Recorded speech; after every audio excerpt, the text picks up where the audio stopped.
Cricket ప్రేమికులంతా జరుపుకునే అరుదైన birthday వేడుక గురించి మీకు తెలుసా? అదేనండి, ఇండియన్ ప్రీమియర్ లీగ్ గా పిలువబడే ఐపీఎల్ పుట్టినరోజు నేడు. ఐపీఎల్ మొదటి మ్యాచ్ ఏప్రిల్ 18, 2008 ప్రారంభమైంది. ప్రపంచంలోనే అత్యంత ప్రేక్షకాదరణ పొందిన ఐపీఎల్ క్రికెట్ మ్యాచ్ల గురించి ఇప్పుడు తెలుసుకుందాం. 2007లో ఇండియన్ ప్రీమియర్ లీగ్ కు తొలి అడుగు పడింది. ఆ సమయంలో బీసీసీఐ వైస్ ప్రెసిడెంట్ గా ఉన్న లలిత్ మోడీ ఈ లీగ్ ను ప్రారంభించడంలో కీలకంగా వ్యవహరించారు. చైర్మన్ గా కూడా పనిచేశారు. నేషనల్ ఫుట్బాల్ అసోసియేషన్ నిర్వహించే లీగ్ల ప్రేరణతో 20 ఓవర్ల ఫార్మాట్ తో ఐపీఎల్ ను రూపొందించారు. బీసీసీఐ అధికారికంగా 2007 సెప్టెంబర్లో ఐపీఎల్ ను ప్రారంభించింది. తొలి సీజన్ 2008 మార్చిలో మొదలైంది. అంతవరకు క్రికెట్ ను దేశాల మధ్య పోటీలాగానే చూసిన అభిమానులకు ఐపీఎల్ సరికొత్త అనుభూతిని ఇచ్చింది.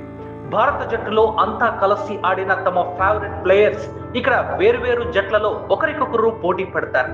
వీరితో పాటు విదేశీ క్రికెట్ ప్లేయర్స్ కూడా చేరుతారు. ప్రతి సీజన్ కు కొన్ని నెలల ముందు వేలం నిర్వహిస్తారు. లీగ్ లో ఆడే ప్రతి జట్టులో గరిష్టంగా 25 మంది వరకు ప్లేయర్స్ ఉండొచ్చు. వీరిలో 8 మంది వరకు విదేశీ ఆటగాళ్లు కూడా ఉంటారు. సీజన్ కు ముందు ఆయా జట్ల యాజమాన్యాలు తమకు కావలసిన ప్లేయర్స్ రీటైన్ చేసుకుంటాయి. మిగిలిన వారి కోసం వేలంలో పాల్గొంటాయి. ప్రపంచ క్రికెట్ లో ఈ వేలం స్పెషల్ అని చెప్పాలి. స్టార్ ప్లేయర్స్ ను కోట్లు వెచ్చించి మరీ కొనుగోలు చేస్తూ ఉంటారు. ఇక ఐపీఎల్ మ్యాచ్ లో కేవలం 20 ఓవర్లలోనే ఫలితం తేలిపోతుంది. అంతేనా, ప్రతి మ్యాచ్ ఉత్కంఠను రేకెత్తించడంతో పాటు వినోదాన్ని కూడా అందిస్తుంది.